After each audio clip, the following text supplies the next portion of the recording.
thank you so much for joining us this morning. We're putting this on because, so personally, I'm going through the same thing as everyone else, having a really young child who's starting to ask questions in this very tricky time where I myself feel unsure of what's going on and what's going to happen in the future. So that's why I commissioned Dr. Deiros Collado to give us some of her expert insights about how we communicate with our children during that time to minimize the impact on it and for us to feel confident to do that. So a really, really warm welcome, everyone. You have been muted so that we can make sure we hear Martha. Please, if you keep yourself on mute, I'm going to switch off the videos as and when I stop talking. But if you can briefly introduce yourself in the group chat, Martha is going to keep an eye on it, and then at the end there will be time for quite a few questions. But if you have any thoughts or questions that will be relevant for others, then please add those. And so I shall be handing. Oh, I should say we are recording this because a lot of people contacted us that they're extremely passionate about this topic but can't make it today, so we'll try to either release it as an audio or as a video on the website. Yeah, I think that's all. Over to you, Martha. So good morning, everybody. Thank you for joining us. Do say hello on the chat and introduce yourselves. I think it's a nice way of trying to keep it a bit more social today. Obviously, we're all coming in from different places, so maybe say hello and have a think, share with us where you're calling in from. That would be a nice thing to share. And also, how are you feeling today? I know there's been so many changes. Things can feel a bit difficult at the moment. So as you're all coming in, I'm going to keep having a little look at the chat. And somebody can't hear. I've just seen that somebody's just said you can't hear. I can respond to that. Okay, great. So good morning, everybody. Hello. Verena, I can only see you. Give me 1 second on my video. Could you turn off your video, Verena? Would that be okay? Yes, I've just done that. You have. Perfect. Okay. I don't know if you can all see me. So, Verena, can you see me? Because something's not gone right. Oh, there you go. Okay. I hope you're all okay. Great. So I've been invited here by Verena today, so thank you very much. And I'm going to be talking about how to talk about the coronavirus with your children. And I'm going to offer a practical toolkit because I thought that would be the most useful thing. And I am open to lots of questions. So I will be saying some specifics, but most of the time I'll be talking from a very general point of view. So do interact with me, send us some questions. Okay, so as Verena said, I'm Marta and I'm a clinical psychologist. Just a very little bit about me, just to give it a bit more of a human feel. I work in the NHS and I work with children and families in paediatrics, which means I work in physical health illness, and I've been doing that for 16 years. I couldn't believe that when I wrote it this morning, actually. And I also do some private work. I do some online sessions as well as face-to-face, and I do lots of training and workshops, and I've done some pretty big conferences internationally as well as just nationally in the UK talking about children and health and physical conditions. So again, thank you very much for inviting me. I've kind of already said what is on my slide, but the last little bit I really wanted to say was I do want you to just relax and enjoy it. As Verena said, we're going to be recording this today. I'm also going to be writing up some of your questions and answers at the end, and I'll be putting that into a document for all of you to be able to look at. So you don't need to take notes, just sit back, have a drink. Hopefully this will be really interesting for you and will be relaxing rather than kind of an extra chore or overload to the system today. And I'm also going to be sending out some resources, and I'll be talking about that a little bit later. So you don't have to write anything down or record anything. Okay, so first of all, I'm going to start with thinking a little bit about anxiety. Anxiety in children in particular, and what does it look like? So one of the things that I hear a lot from parents is thinking about what it actually looks like for children, because it's very, very different to what it might look like for adults. So here I've kind of made a little cartoon. I like using drawings. I find it really helpful, especially with my work with children. And I also think the visuals can really help. So a little thing about the symptoms of anxiety is that they are very physical. So children might show things that are more to do with their bodies rather than words and questions. So you might notice things like headaches, tummy aches, dizziness, aches and pains in their body.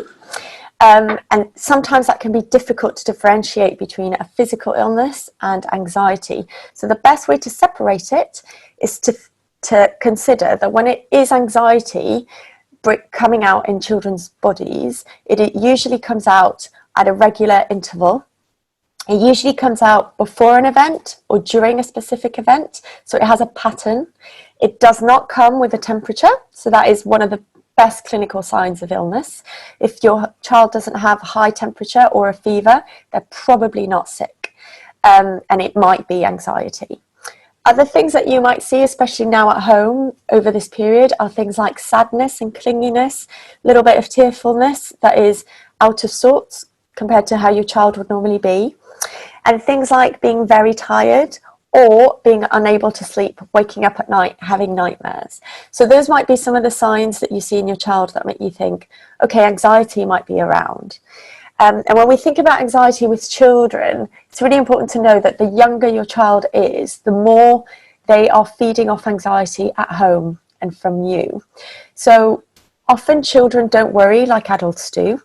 They don't have the brain development, the cognitive ability to be able to think and then worry.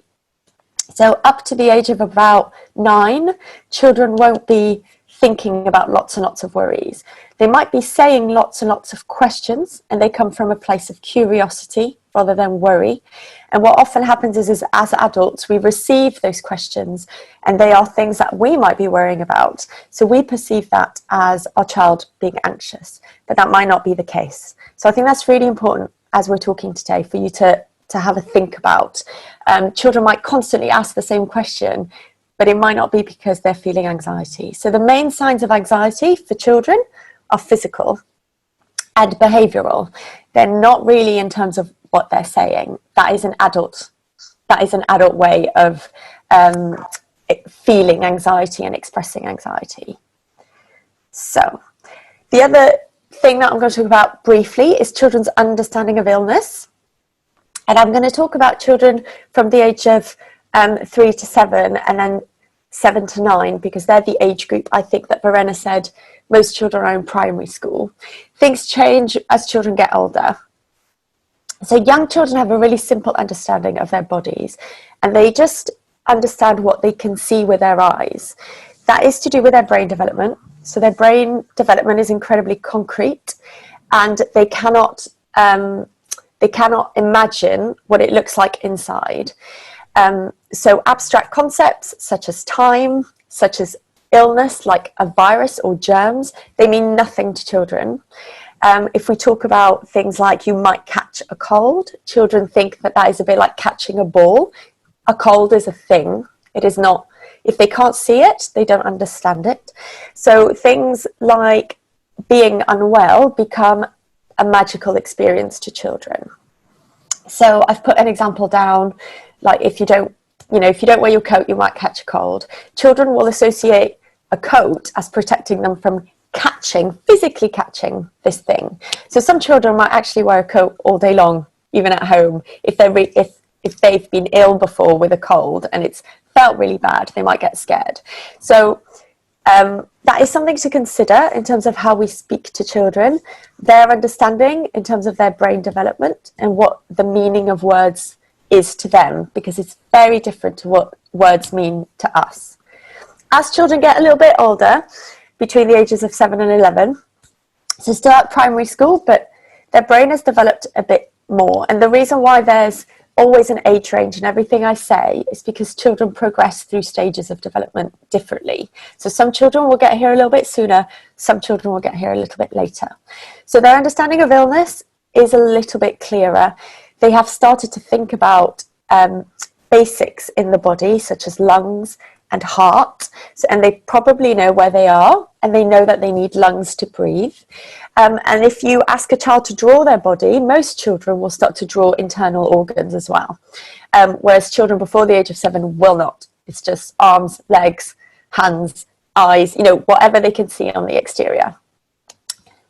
Children at this age, they also have a better understanding of the idea that germs are something that is outside there in the world, and although they can't see them, it is not their fault or their responsibility if they get ill. They also understand the concept of staying healthy in terms of washing hands and using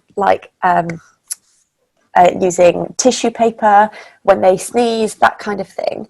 The one risk that is useful to know here is that some children will start to think that all illnesses are contagious. And so they think that they can catch big conditions such as cancer, for example. So if they visit an elderly family member who is very ill, they often will think this is something that I can catch as well. So again, really important, depending on the stage and age of your child, to think about the language that we're using with them. So, these are the better slides, I'm sorry. These are the ones I wanted to show you. So you can, it's the same thing, but it's just with a little visual. Just sometimes it helps. So the idea of magical thinking for younger children, and the idea of understanding a better understanding of the body, a better understanding of things that they can't see, like viruses or germs. So let's talk a little bit about the C word, which we're hearing all the time. So children know about coronavirus, so you don't need to avoid the conversation. You also don't need to, sorry, I've just seen a little message from Verena. Okay, so some children have, obviously children younger than 3. I'm coming back to you, don't worry. I'm obviously talking about children who have language. If your child is younger than 3, language is not really where I would start thinking about coronavirus, but I'm going to come back to that, okay? Because your child, talking to them about this is not going to make sense. It won't be meaningful. So don't worry, I haven't forgotten that you're here. I'm just going to think about language first, and then we're going to think about other things in a practical way. So when we're talking about coronavirus, yeah, thank you, Kate. I will come back to you. So thinking about coronavirus, be curious. So talk to your child about what they've noticed, heard, understood, how they feel. I'm just gonna, there's a few people who have not been muted, sorry. Sorry, Verena, there's a couple, I can hear some noises. So listen to your child. I always start from the point of go with what they're asking, go with what they're saying to you. So listen to them, ask questions, and validate their feelings. So one of the things is, at the moment, there are lots of big feelings around. Parents have them, children have them. It's a really difficult time. I want you to think about this, and we'll talk about it again in a second. I want you to acknowledge that the feelings are there, and I want you to know that the feelings are totally normal and they are okay for the current situation. You cannot change those feelings, but there are things that you can do. So if your child has big feelings, validate them, give them like some space so that they can talk to you about how they're feeling, but you don't need to fix it. The feeling is not something that we can fix at this moment in time. What we can do is answer questions. And there are practical ways that you can do this based on what I've told you about brain development and child development. So the younger your child is, the more they're going to take whatever you say at face value. This is really important. Whatever you say to your child about coronavirus, they are going to believe you. So the words that you use have to be yours. They have to be genuine. But whatever you say, they're going to fully believe you. They don't question you the way that adults question you. They might question out of curiosity because they don't understand, or it's a big word, or what is it? But overall, they're going to just take it for granted. So be really honest, and if you don't know the answer to something, it is absolutely okay to say, I just don't know. Or, I don't know this, let me go and find out and I'll get back to you. Or, this is such a good question. Nobody knows the answer to this actually, because nobody really knows about coronavirus at the moment. But people are looking into it. There's people studying coronavirus. And when we find out the answers, I will let you know. So just be aware, you don't need to know everything. You just need to be really honest. Honesty is really key with children. The older they are, the more they're going to remember what you say. And in the future, they will question things if you're not being honest with them. And if you're not honest with your child, it makes it very difficult for your child to be honest with you. So honesty is one of the concepts that I talk about a lot with parents. It's really important that you're honest, but you don't have to give everything away. So make it very simple, very factual, and very specific to their question or to the situation that you're talking about. With young children, use draw and play. So especially if they're under 3 and they're not fully verbal, which they won't be really, use a lot of play and a lot of drawing and a lot of kind of reassurance. That comes from spending time with you and connecting with you, and I'm going to come back to that. But rather than just talking like I'm doing here with you today, children speak best when they're doing an activity. So you could do some building blocks, or you could do some drawing, and then usually children will just start to talk naturally, because children are doers. They're not sit down and thinkers like we are. And let your child know, this is also really important, that the safety of them and you as a family is your responsibility. Often children who are very sensitive and very thoughtful will be the ones that worry the most about family. So they might start to worry about grandparents. They might start to worry about, what if mum and dad catch this or get ill? What happens then?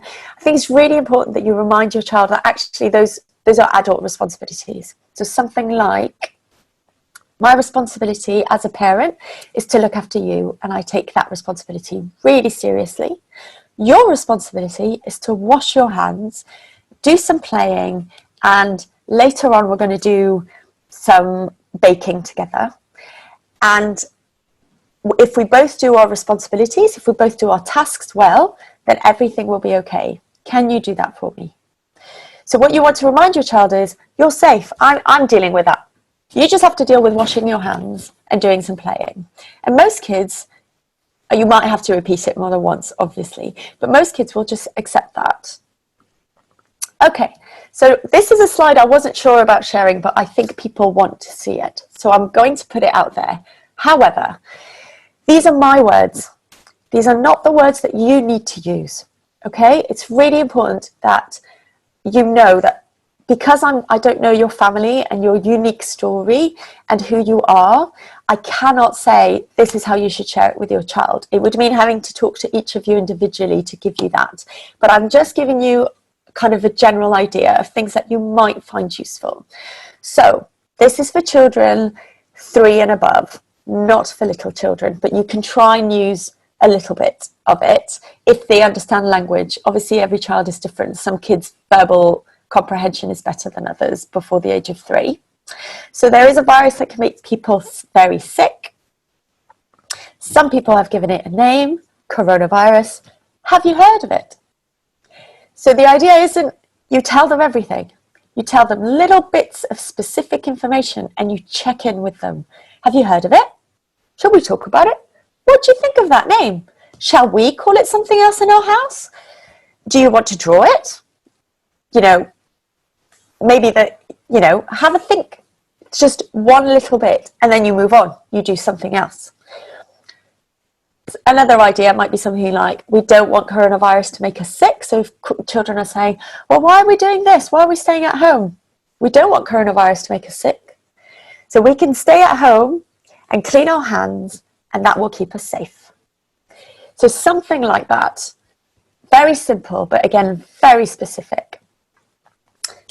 schools are obviously closed, and that is a huge source of anxiety for families at the moment.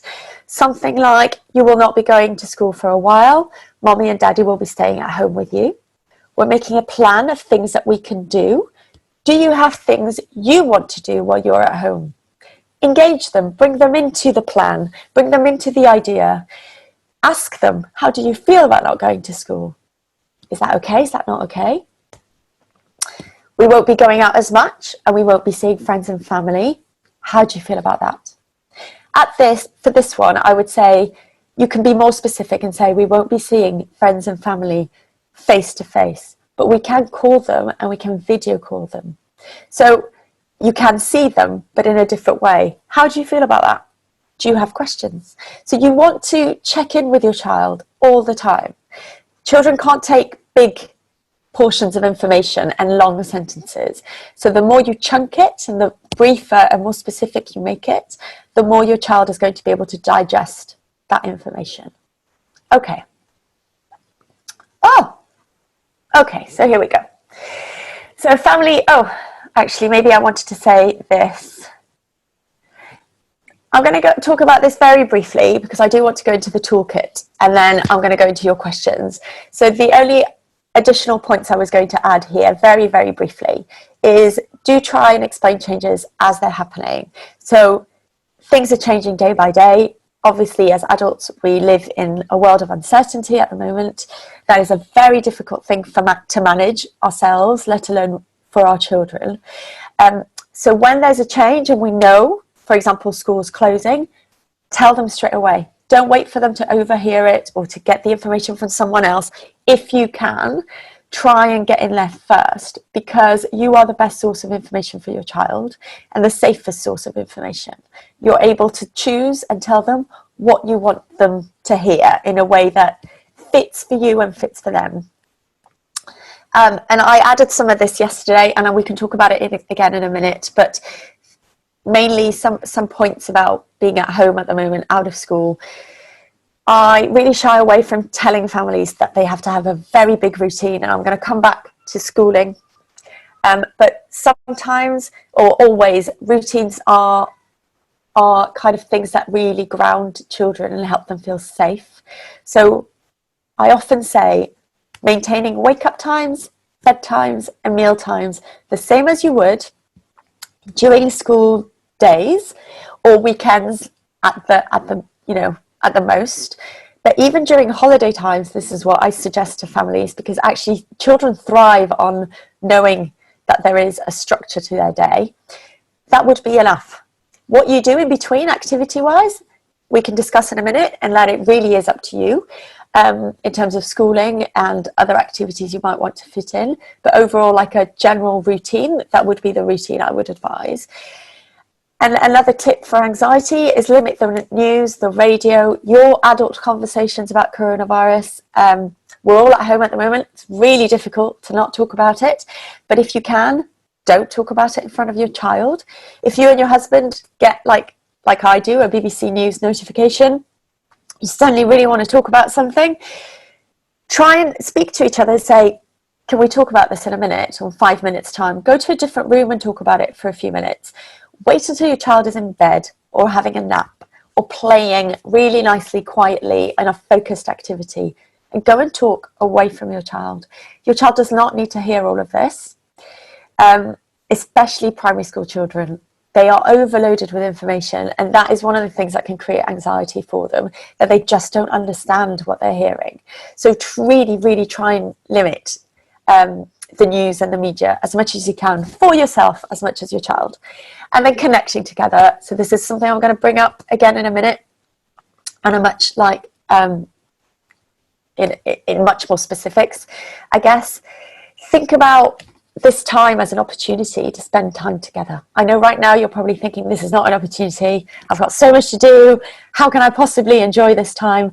But actually, yes, enjoy this time, because we don't know how long we're all going to be stuck at home together. We don't know how long schools are closing, although it's likely they might not reopen till September from what I've heard. Obviously, it changes every day. We're not sure.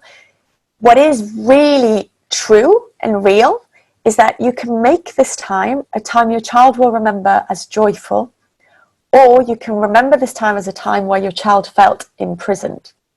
So I know what I would want to remember for me and my child, and I think a lot of what I'm going to say next is to try and help you create an atmosphere at home that makes you feel like this is a time that when your children are older, they'll go, gosh, do you remember we spent 3 months alone together, but we did all these things? So for some children, this could be the best time of their lives. Children love adult attention. So really, really hold that in your minds over this time, as difficult as it is. I know I'm asking you sometimes an impossible chore when you've got all these tasks and work, but do try and enjoy it. These are very, potentially very valuable times that we've been given. It could be a gift or it could be a punishment. Think about it that way. Okay, so I'm going to move on to the toolkit. I was just checking the time, but I know we've got time together. Yes, that's a really good question from Lucy. I'm going to come back to that in the Q&A if that's okay, because I think lots of people are probably thinking about that. Let's talk about that at the end.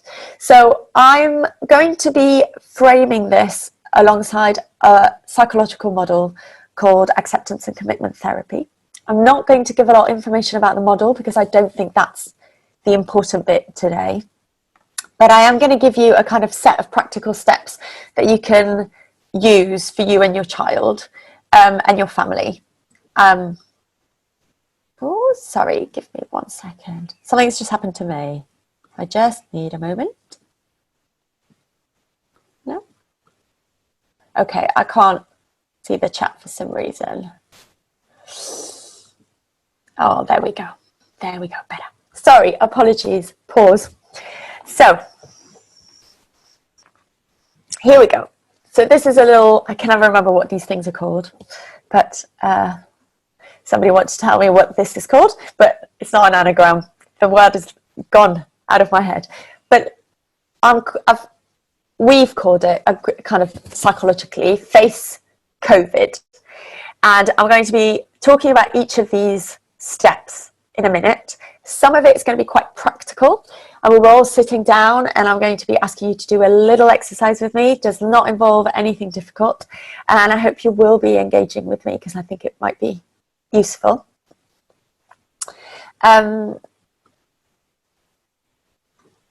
So, sorry, I was reading the chat. I really don't need to do that. So, first step, focus on what's in your control. I've started to talk about that already. So it's obviously affecting us in lots of different ways. And when we're facing a crisis, obviously anxiety is high. And the more we focus on what is not in our control, the more anxiety we're feeling. So the more we think about uncertainty, what if questions, all the what if questions that are going through our heads, the more we're going to feel anxious. So it's really important that what we focus on, all of us, is what we can do in the here and now. And that can make such a big difference to your children, to you, to your home life. So how do we do that? So what we do have control is not our feelings, as I've said before, but it's our behavior. And so the way that we take control over our behavior, our actions, what we do in the here and now, is to deal with our inner world. So the thoughts and the feelings that are coming up at the moment, and then to deal with the outer world. So the real problems, the real practical things that we can physically do. So let's try this again. Oh, I'm going to skip that slide because it wasn't ready. You don't need it. So first we're going to be talking about navigating our emotional storms. So these unthoughtful thoughts that we're all having spinning around our head and the painful feelings that we might have in our body, we can call these storms. So that at the moment, I feel like there's a gigantic storm brewing inside all of us, including some of our children. And there's actually not a lot we can do right now because this storm is actually appropriate. This is a really surreal and challenging time we're living in. I would not expect anybody to be feeling happy and calm within the current global situation. So what we need to do is drop anchor, so ground ourselves, and using simple strategies, which I'm going to share with you and ask you to practice with me, can really help to make you feel like you're back in your body, in the here and now we can think about what we can focus on. So acknowledging thoughts or feelings, coming back into our bodies and engaging in an activity. So acknowledging our thoughts and feelings. So this is something I want you to do with me. So I want you to just silently, in your mind, have a listen at whatever is showing up inside you. They could be thoughts, they could be feelings, they could be memories, they could be sensations, urges. Just sit and have a pause with me. So I'm feeling that my hands are quite tingly, for example. I'm feeling quite tense, if I'm honest.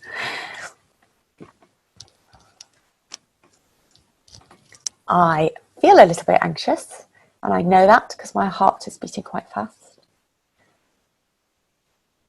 Okay. So I've shared with you some of mine.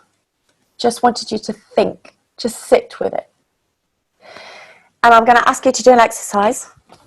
So all I want you to do is, having thought about how you feel, I want you in your mind to say, I cannot lift my arm. And I want you to say that 10 times in your mind. I'm going to say it out loud, but I cannot lift my arm. I cannot lift my arm.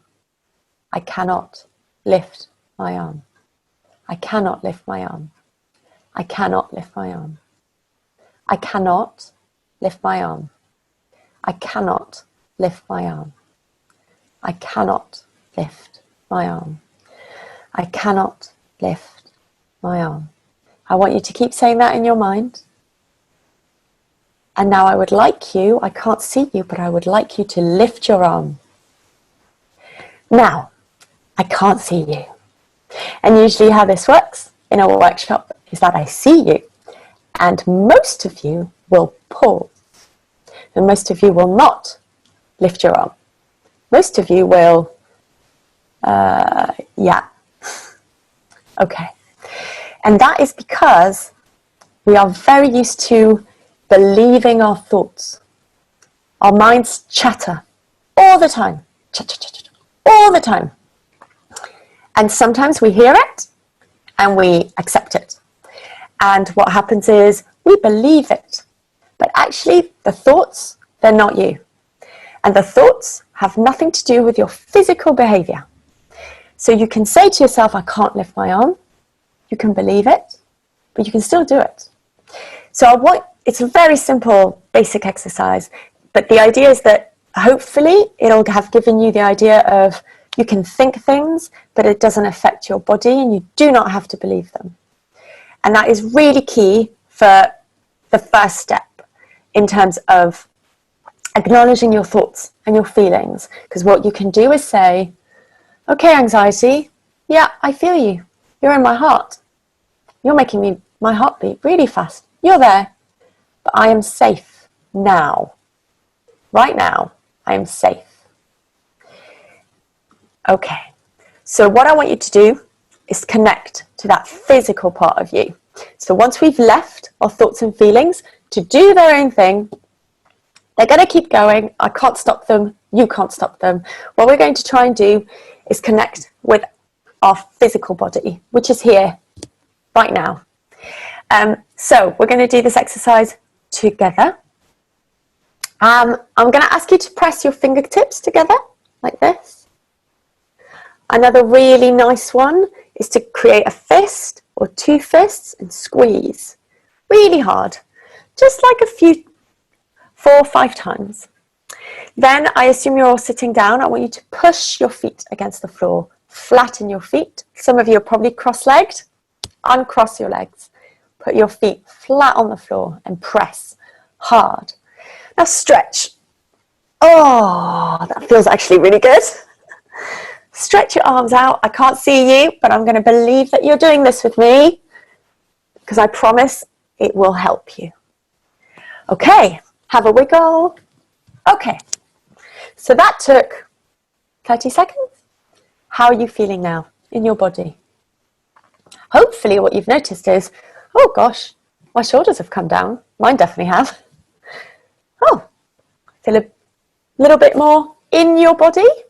Okay, so now I'm going to do a breathing exercise with you. And it's very simple. And I'm just going to check. Yeah, I'm going to ask you to not look at my slide if you can, please. All I want you to do is look around the room. And I want you to notice 5 things you can see that are yellow. So I can see a photo frame. I can see a book cover. Oh, there's another book. That's yellow. What else can I see? There's a toy. There's a little cat toy.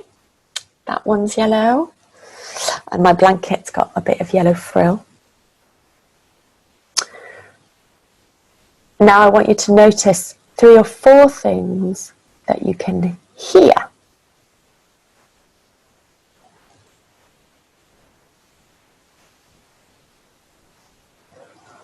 Notice what you can smell or taste or sense in your nose and mouth.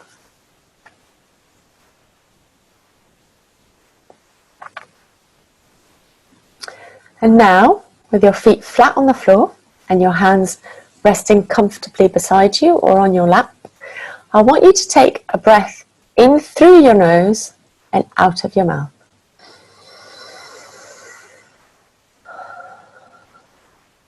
And we're going to do that again.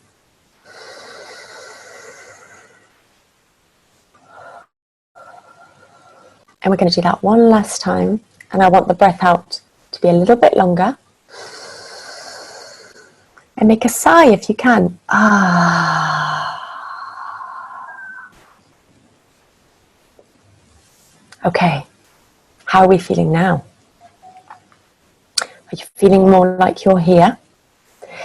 So the better you anchor yourself in the here and now, the better you ground yourself in your body. That only took a few minutes.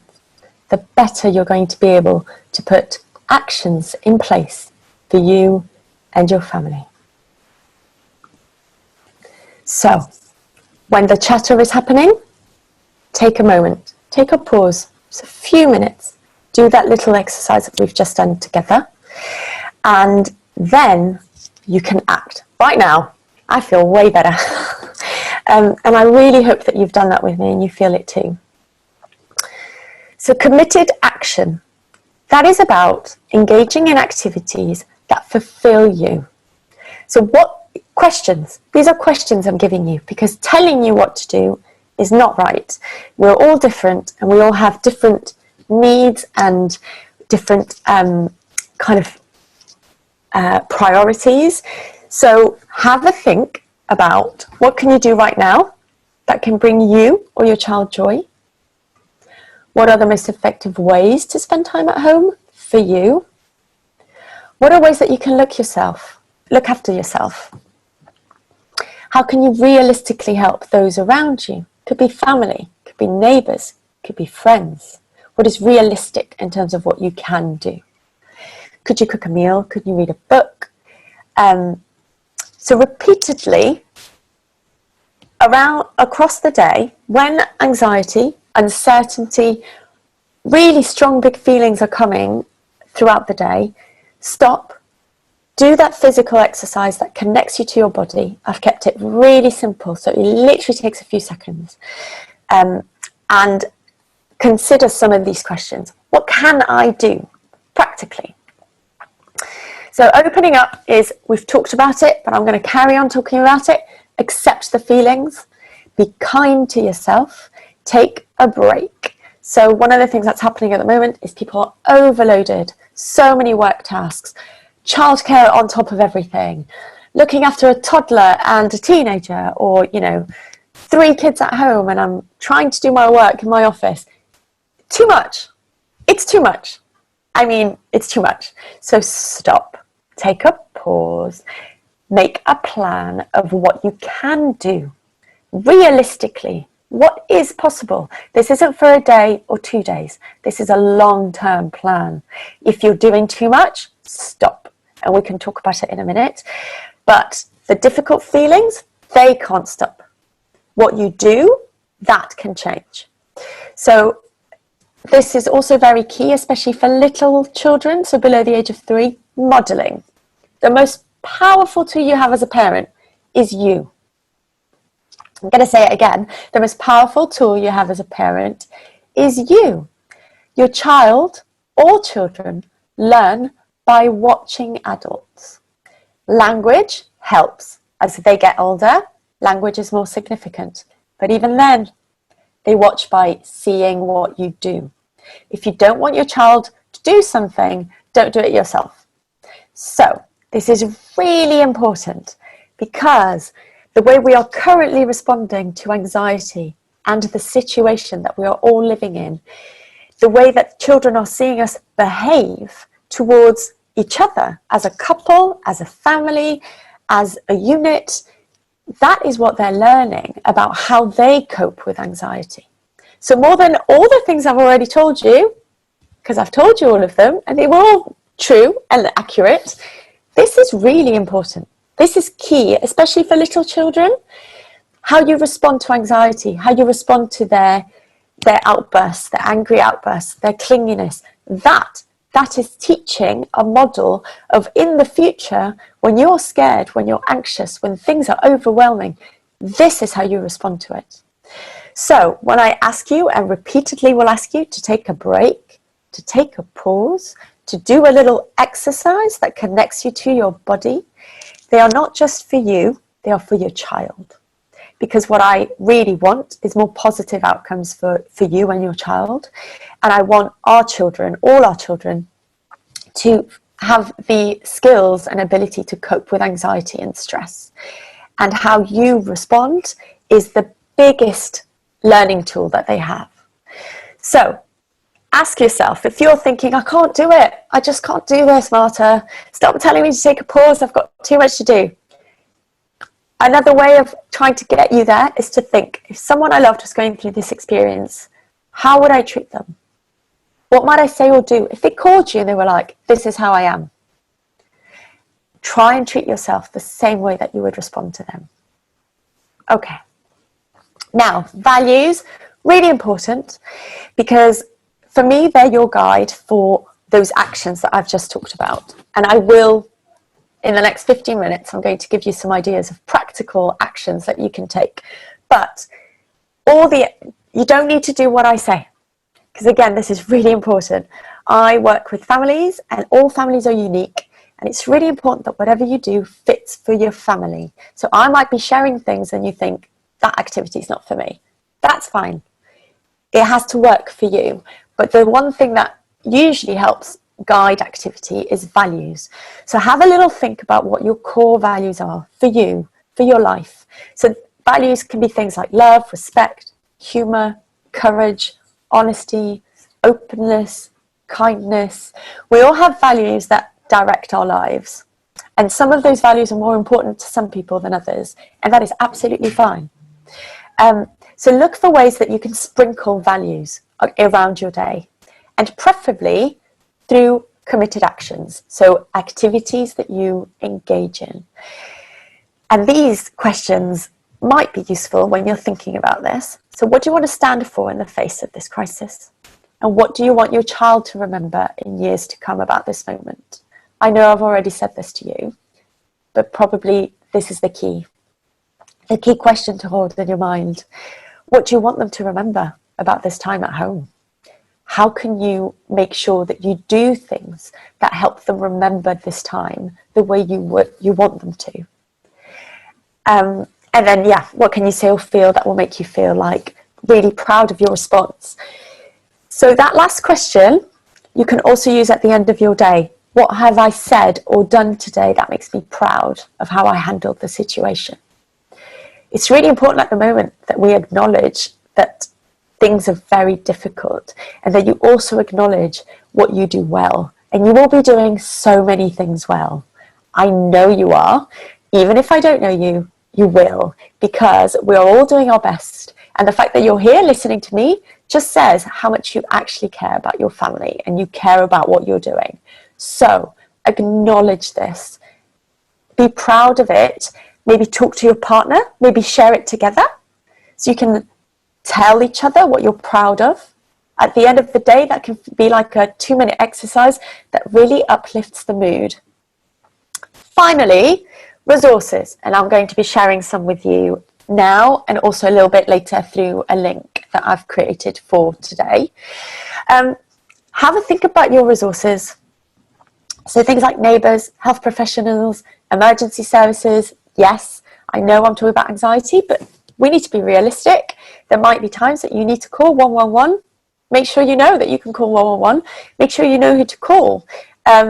If somebody in your family needs support, for example, a parent, make sure that you have maybe a neighbour's contact, somebody who's nearby who might be a younger age and might be more physically able to come and support your elderly parent.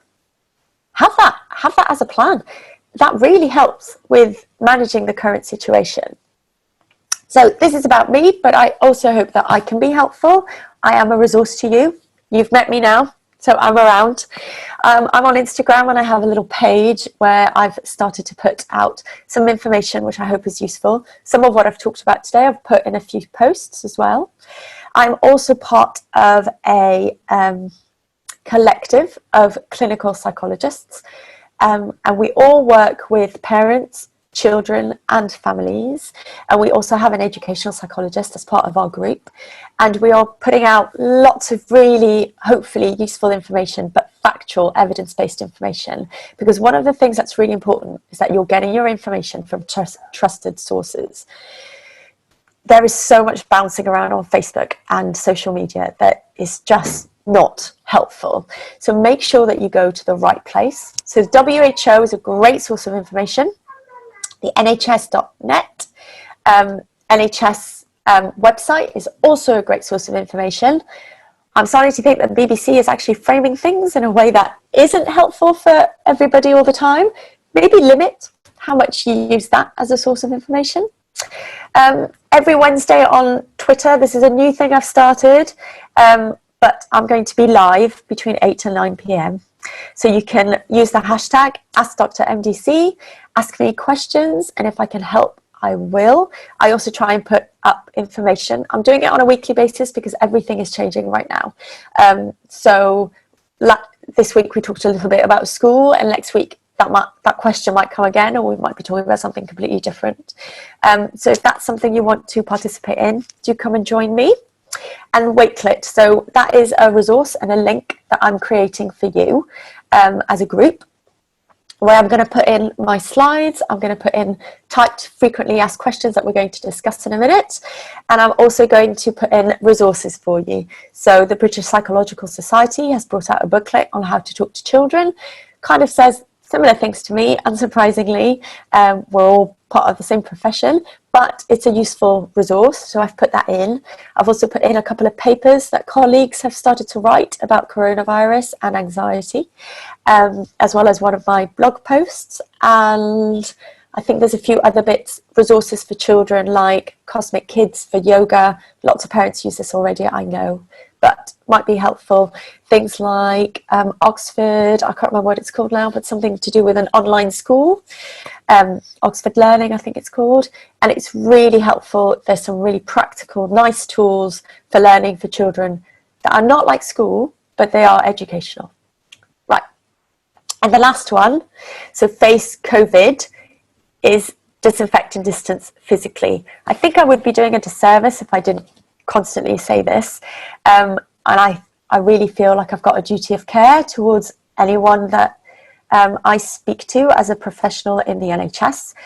Disinfect your hands, wash them regularly, and remember to physically distance yourself. This is really important.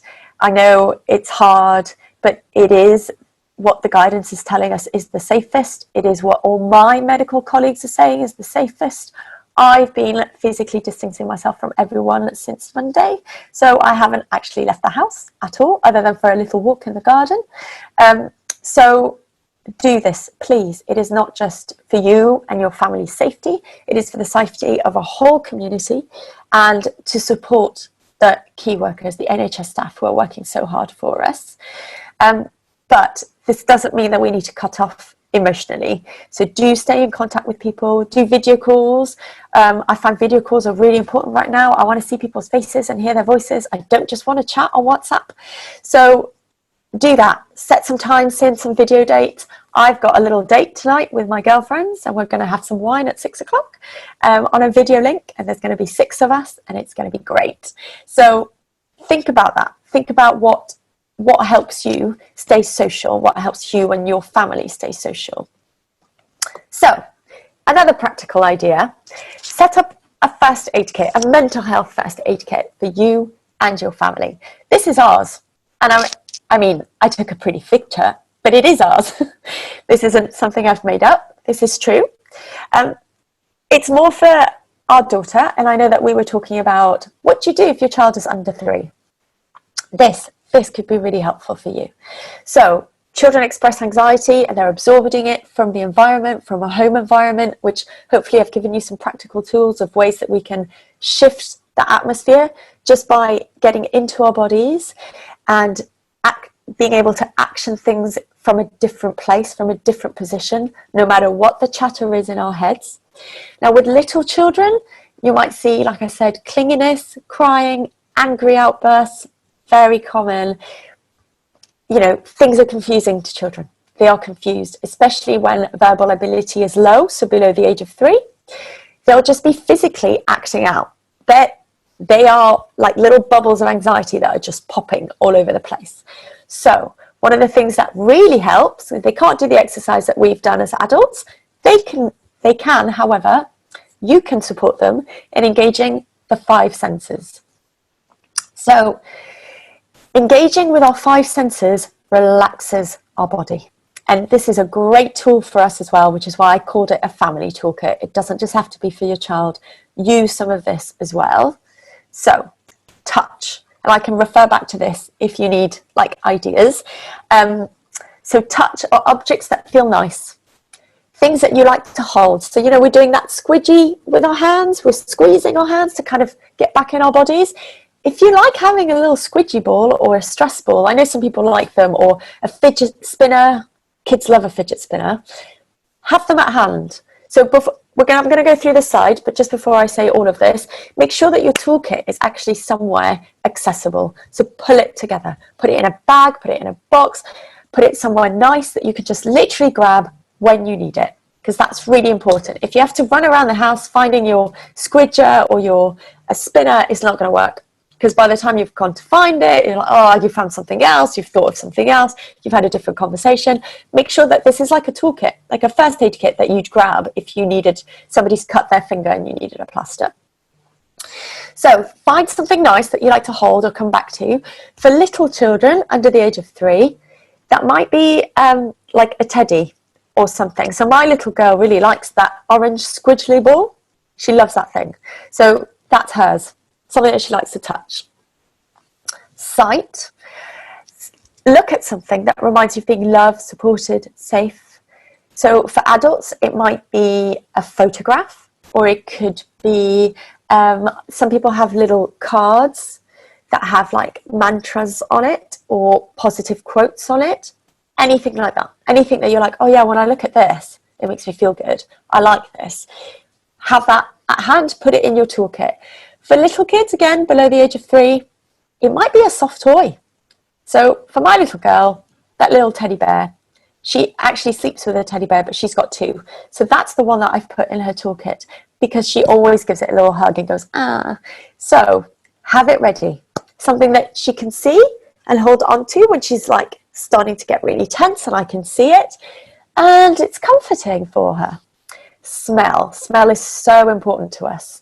Find a hand cream, a perfume, a scented candle you can light, anything that will infuse your home or infuse your space with a smell that you like. Incense, anything like that. For children, I mean, this is also great in terms of touch. You can also just wear like moisturizer, give them a little massage. It doesn't have to be a full massage. You can just do their hands, their arms, their feet. So this is for any age, but especially little ones. So think about lying down, doing a little bit of a massage, stick a little scented candle on. Really lovely thing to do with kids. Taste. So this can be really powerful for adults, but it can work for kids, but less so. I've put it in for kids. You can give them a raisin. I mean, I have a little sweet bag here. I wouldn't give that to my child. So that one was just an add-on for you. If you have older children, my little girl is only 1, so she wouldn't be having Haribo right now. But if you're an older child, a mint, a hard sweet, for adults it works really well. You know, when I said, what's the taste in your mouth? It can be really powerful to put a strong mint in your mouth. It just changes like how you're feeling in your body. Sound, really powerful again. Find some playlists that soothe you. Find music that your child enjoys. Nursery rhymes, great. Put them on, have a sing-along. I wouldn't say play music in your house all the time. So I'm a very musical person, but at the moment our house is quiet. And that's purposeful, because when things get tense, I want to put the soothing music on. I want to feel like, okay, now I'm being nourished, rather than there's music constantly there and there's chatter in my head constantly there. It's too much noise.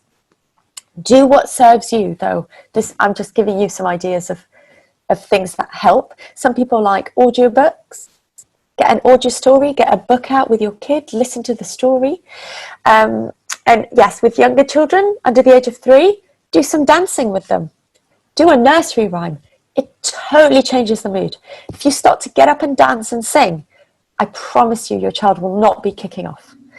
And activities. We've talked about those.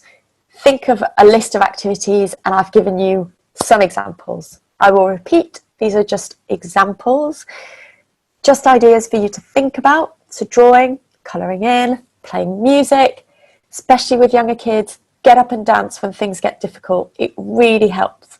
And that's the kind of thing that gets them into their bodies.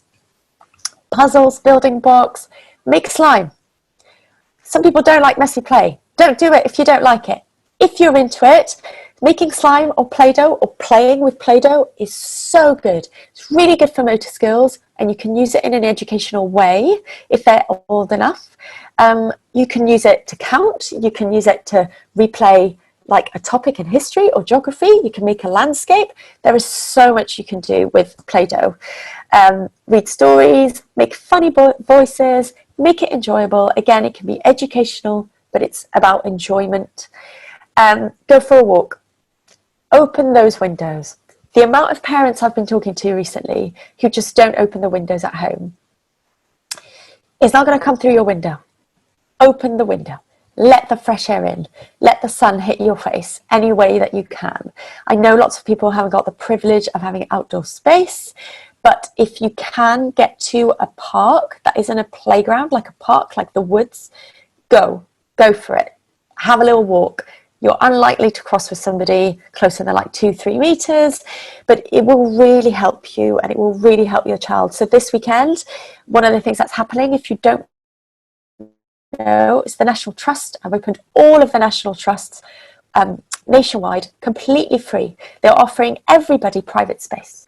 I would say don't get public transport to get there if you can, but if you have access to any of the National Trust spaces, if they are close to you and you have a car, go. I fully recommend that you go. They're so big, you'll have loads of space. Even if it's raining, get your wellies on, get wet, enjoy it. And the important things are connect with your family, connect with your child. This is my last slide. These are not my words. Everybody seems to be sharing this. I quite like it. But it's like a thing. Somebody said this and nobody knows who it is. So it's anonymous, but it's really spot on going from what I've been saying to you. So most kids will remember how your family home felt during the coronavirus more than anything specific about the virus itself or anything specific that you tell them. So our kids are watching us, they're learning how to respond to uncertainty. And I mean, this is my hope, that we wire our kids for resilience and not panic. So I believe that is the end. And I've got another half hour for you for questions and answers. So this is how you can contact me, because I'm more than happy to be contacted. I know things are really difficult at the moment, and I want to make sure that you have resources available to you. So if you think I'm one of those people who can go into your resource list, stick me in there. It's not a problem. You can email me. You can follow me on Instagram. I am updating my page every day, and I am asking people to tell me what they want me to talk about. So today I'm going to be talking about teenagers and education. I know all of you are more like primary school age, I think, and younger children, but there's already things up there that might be a useful resource to you. Go on Twitter, especially on a Wednesday, so 8 till 9, ask Dr. MDC, and I will be there. And you can also have a look at my website, which I don't think is on there, but it's just drmdc.co.uk. Oh, it's right at the bottom of my slide. It's on all the slides. So feel free to have a look at my website.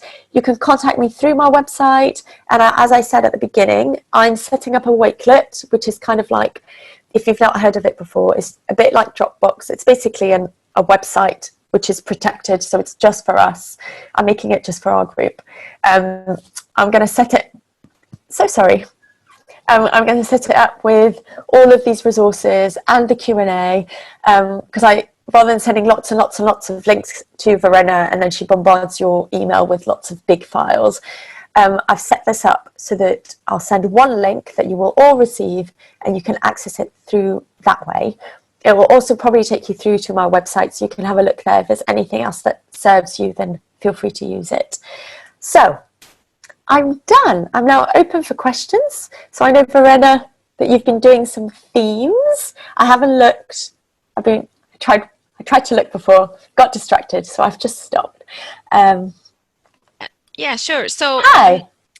One of the question actually came from me, but other people asked it as well, so I don't feel too bad about being selfish to ask it first. So my kids have definitely seen me basically not following your advice. So I've been emotional with my kids, and so on. What's your advice when a child has seen something like that? And especially, I think most of us do have children who are quite young who can't verbalize it. Absolutely. Be honest. So if you get upset, I mean, when you say they've seen you, I expect maybe they've seen you tearful or angry. Tell your child, I'm really upset. I'm scared. I mean, we're human. As a parent, you don't have to be perfect. You don't have to be strong. Like, children like to know that actually you feel like they feel, because then it helps them say, I'm scared too, mummy. And you can say, me too. But this is what I'm doing to help you and me. So it's okay to cry in front of your child. Genuinely, not a problem. It's okay to, if you get angry, be really kind to yourself. Except, don't have a massive guilt trip afterwards. Oh no, I shouted at my child. Just, it's okay. This is a really tricky time. If you shout at your child, apologize and talk to them about it. Say, you know what? I'm all over the place right now. I am so sorry. I don't mean to shout at you. It is not your fault. I think I need a break. Do you need a break? Let's do something different. Shift the mood. So do some of the things I've already said. Play some music. Do some dancing.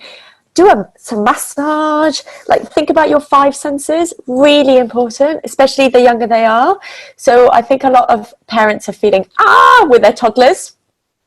And like 3 to 5 year olds, because they're all over the place and they're climbing up the walls.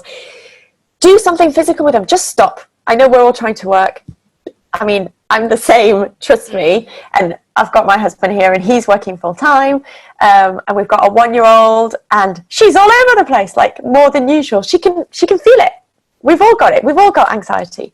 Just stop. Switch off the computer, put your phone away, do something physical. So I am, dance, run around, do a chasing game around the house, go into your garden if you have a garden, go outside if you've got, breathe some fresh air. What I promise is, if you dance, or, this is a strange one, but it does work with little ones, run a bath. I'm putting it out there. Put them in water. it totally changes the mood. Children relax. Yes, I know bath times, we think of them as part of bedtime routine, but actually they're sensory experiences. You can make it more fun, give them more toys, splash around, get in the bath with them. Hey, why not? Especially if they're below 3, do it.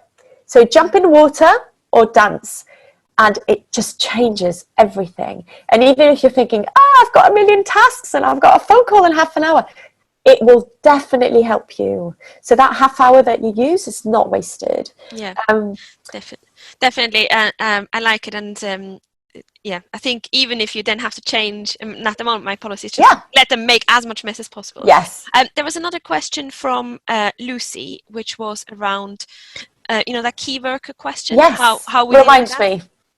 I was just trying to find it again, and I'm still learning how to use Zoom. Excellent. But yeah, I saw it. It's it? here. Yeah. I've got it. Yeah, I think it was about how you communicate to key workers, to children of key workers. Obviously, have to work extremely hard and may not see their children so much, and may hear that their parents are at greater risk potentially. So, you'll have to repeat it. I shouldn't have scrolled looking for it. Remind me, sorry. I think, sorry, I've actually checked it in detail, but I did want to make sure we didn't forget. Lucy, if you're still here, could you share your question with us again? If you're not, well, I'm going to find it because it was a really important question. Do you have any advice on how to reassure children of key workers who continue to leave the house and go to school? Yes. Don't know what that noise was. I don't know if anybody else heard it. Hope you're all okay. It's still there. Absolutely. So this is really tricky. I think the best you can do with those children, especially if they're old enough to understand language, is to tell them, a bit like I said about it's my responsibility to keep you safe, to tell them you are in hospital, you are doing your job to keep other people safe, and while you're doing that, you are keeping yourself safe. And I would maybe share with them some of the things that you're doing, like I wash my hands, I wear a mask. If you can, bring a clean mask home, show them the gloves that you wear, show them the mask that you wear. If you can, like in your staff room, I work in a hospital so I know what they're like, in your changing room when you put on your scrubs, take a photo of yourself, send it to your child, or send it to the adult who's looking after your child so they can see it. Look, this is what mummy looks like at work. Then you can talk about it. So show them. Kids work best with like visuals. So show them how you're maintaining safety. And I think you have to say that the virus, we're all trying to stay safe.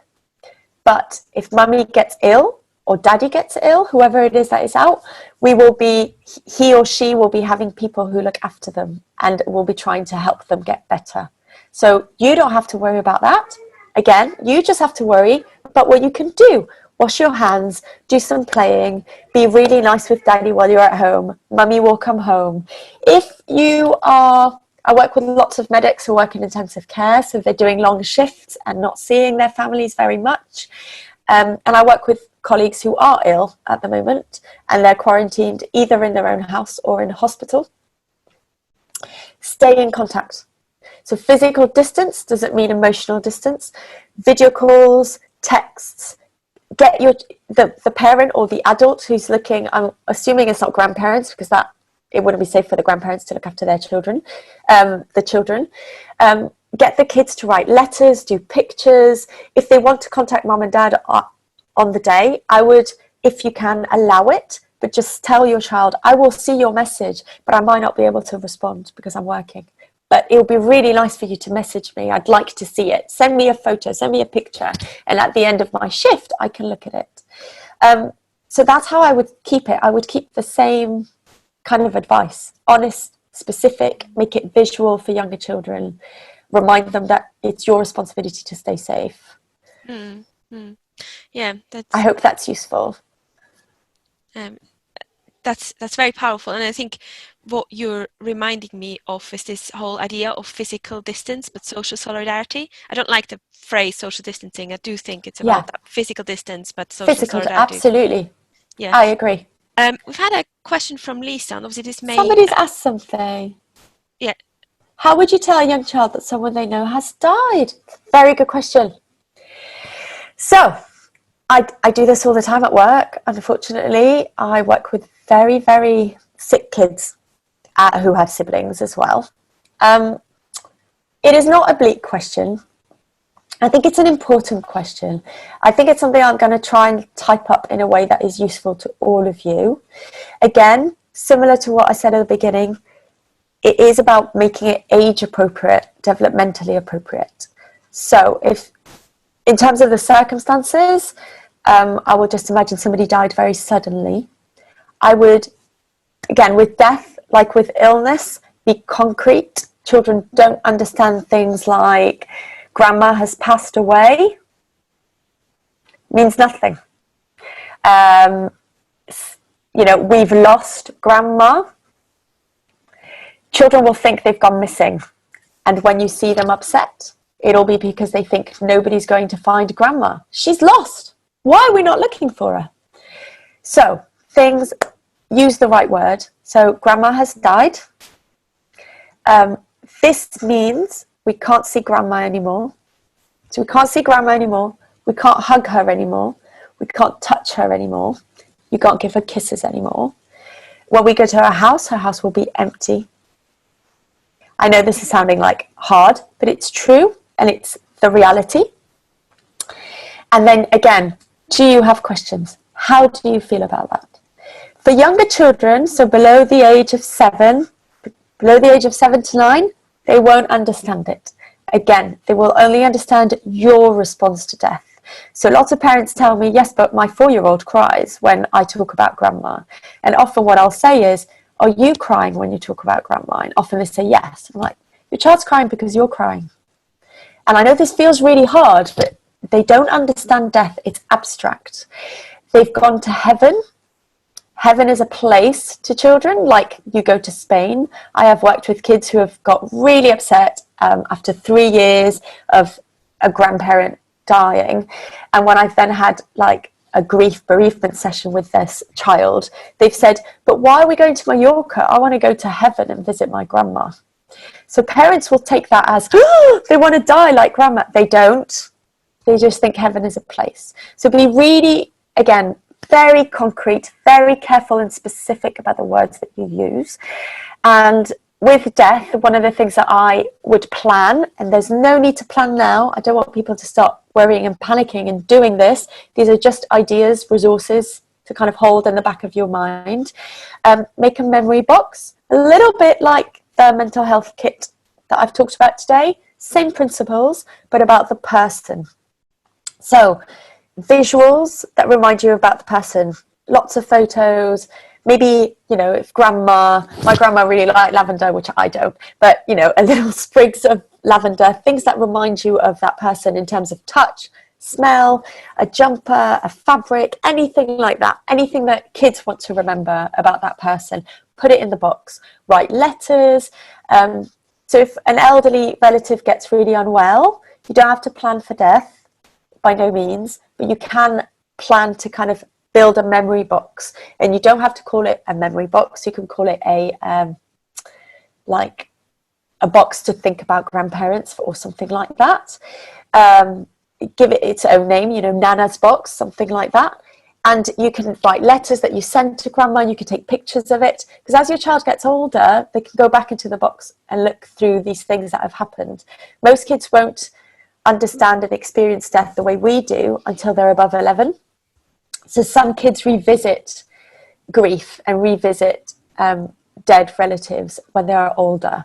So sometimes that can be quite surprising to parents, but they'll turn 12 or 13 and suddenly start crying, and it's because grandma's died, and grandma might have died 6 years ago.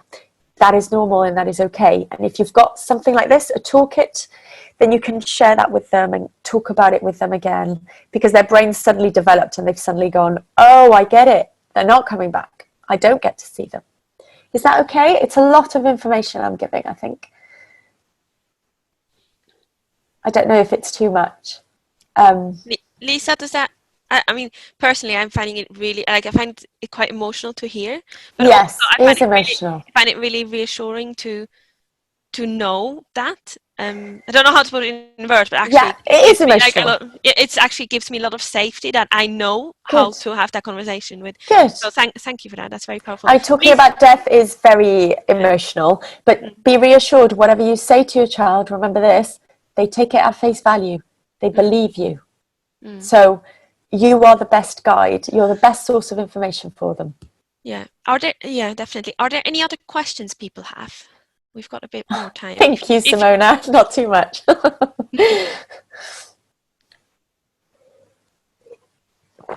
Have we missed any questions? Have I missed anything? I don't think so. Oh, hi, Jennifer from Oxford. Claire, Hertfordshire. Oh, Chesterfield. Lovely. Oh, last day of school for the kids today. Quite an emotional time. Lots of goodbyes and endings that have been unplanned. I think that can be very difficult for children and families as well. So actually, even though that's not a question, I would just say this is happening to so many families where children are really, they haven't got time to say goodbye to their teachers and their friends, and we haven't made a plan, and it's awful. Unplanned endings can feel really abrupt and really kind of physically painful. Make a plan to have an ending in September or when things get better. So don't put a date in, but say when things change, we were going to make an ending. Speak to the teachers. The teachers will be feeling exactly the same. I have friends who are primary school teachers and they feel exactly the same. So make a plan to visit the teacher, see the teacher, do a little goodbye, have a little goodbye party. I think schools are already planning things like this, but there's no harm in you kind of taking control of what you can do and thinking with your friends, close school friends and the teachers about what would work for your child. And in the meantime, have a little video party with the little kids. I know parents often think, oh, but they won't engage. They will. Kids do so much better with screens than we do as adults, honestly. It's like they're born with it. So if you can, stick it on a TV or stick it on your laptop. Get 4 or 5 of the kids to all talk together. Zoom is great. There's a free, what you're using now, if you've never used it before, the free version gives you 45 minutes for free. It's plenty of time for kids. Get the kids in there. Get them all like seeing each other, waving at each other. I'm playing with my toy. It's great. Try it. An unplanned ending physically is really difficult, but you don't have to have it that way. You can make it a different experience for your child. I'm just checking. Oh, feeling overwhelmed and anxious. I really hope that today's kind of given some tools to help you feel a bit different. Remember the little physical exercise we've done? Try that.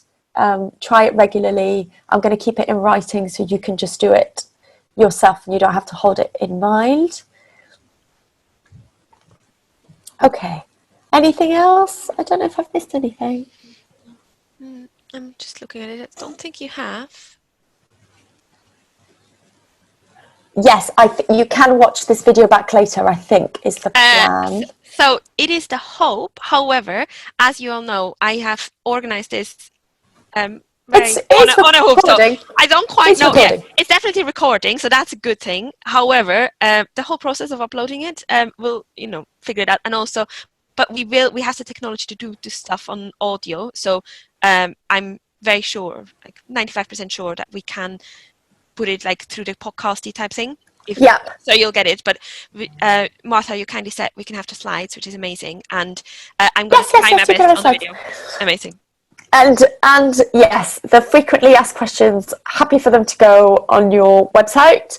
So I've saved the chat and I'm going to the 3 questions that have come up, which were big, really useful questions, I hope. I'm going to try and write the answers to them and type it up. And so you can have those as well. Oh, thank you. There's a nice resource for everybody. Thank you, Jennifer. 5-Minute Mum. I have not seen it, so I'll have a little look. We can definitely add that. Oh, thank you. I'm glad people are saying it's been useful because I wanted to make it practical for you all. We will share the slides and the recording. I'll definitely be adding resources and I'll add the one that you've just shared, Jennifer. Okay. Yes, the question about death and dying is a life skill. It's something we all have to think about because death is obviously a part of our lives. Oh,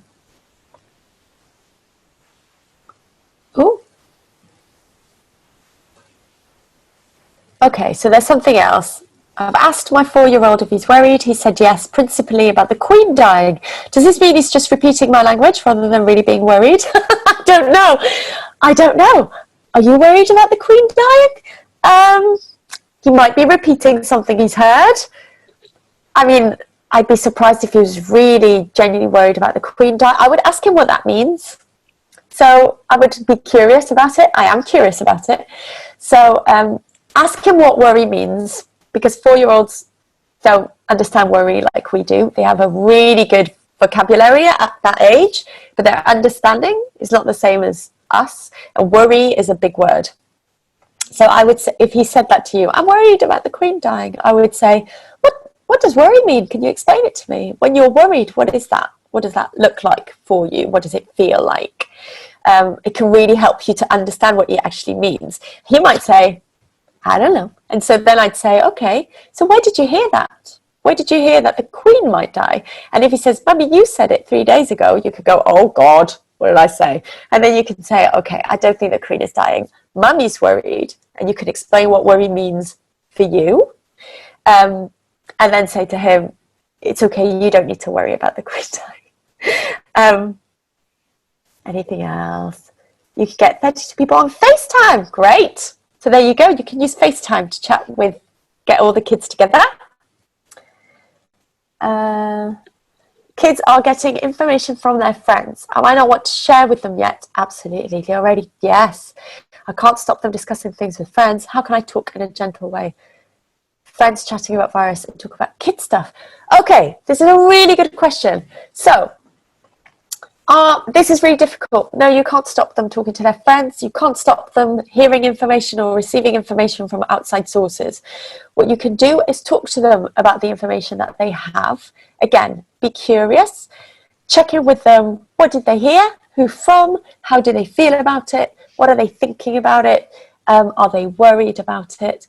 Have that conversation. If it's something that they've heard and it's totally out of whack, it's totally not true, give them facts, specific, clear facts. So you can do that in a very gentle way. So before you divert, what you need to do is, if they're getting all this information and they're telling you, or you know, and you're concerned that some of the information that they might have is not accurate or not appropriate, talk to them. So before you move on, talk to them about all of this. I don't, like, as kids are not going to school, I don't know how your child is receiving some of this information.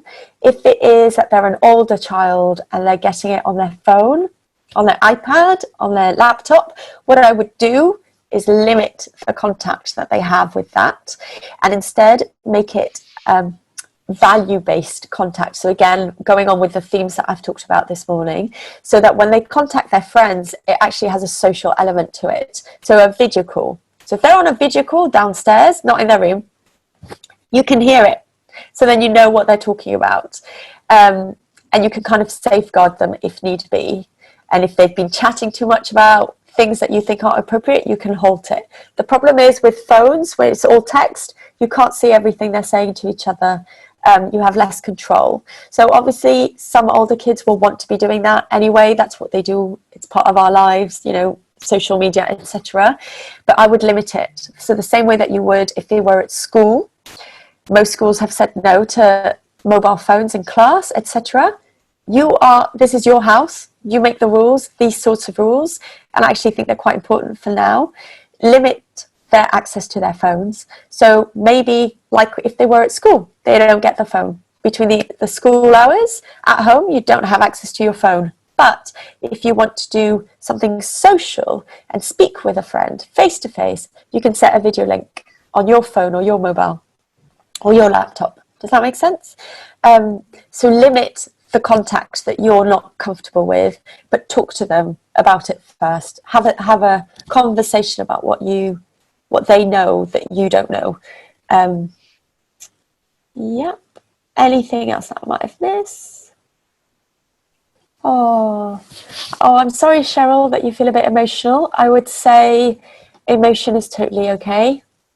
Feeling emotional is totally normal. I actually felt a bit emotional talking to you sometimes today, even today, just some of the things. And it wasn't really the death question, it's other things, because this is affecting all of us. So again, be kind to yourself. It's okay that you feel emotional. The other thing that can happen as well is that when you do that exercise, the breathing exercise, you get more in your body, you realize how much tension you've been holding in places that you don't realize. And one of the things that can happen is that emotion comes out often through tears. And sometimes it's relief. It's not upset. Emotion is a good thing. So that's how I want you to think about that. If you're feeling emotional after this talk, think about it, oh, it's a good thing. You're releasing in a positive way, in a useful way, rather than a wallowing in self-pity or crying in the corner. This is a different kind of emotion, and it's totally okay to feel that way. Not worried about the Queen dying. Good to know. Created a WhatsApp group. That's lovely. Yeah, creating groups with mums and friends, really great. There are no restrictions to sharing my information. Actually, that's a really good question and good point. Verena's invited me to do this today, but I'm more than happy for the world to know. I don't have an issue. I think if it's not protected, it's not copyrighted, it's just me using some of my professional knowledge and expertise, trying to share things with you that might be helpful. And if it's helpful and you want to share it, go for it. Because I feel like at the moment, everybody needs to share resources. Everybody needs to kind of bring together communities. We're going to get through this, but we're only going to get through this if we do it together. So absolutely go for it. I am part of, as I said, I'm part of a collective of psychologists.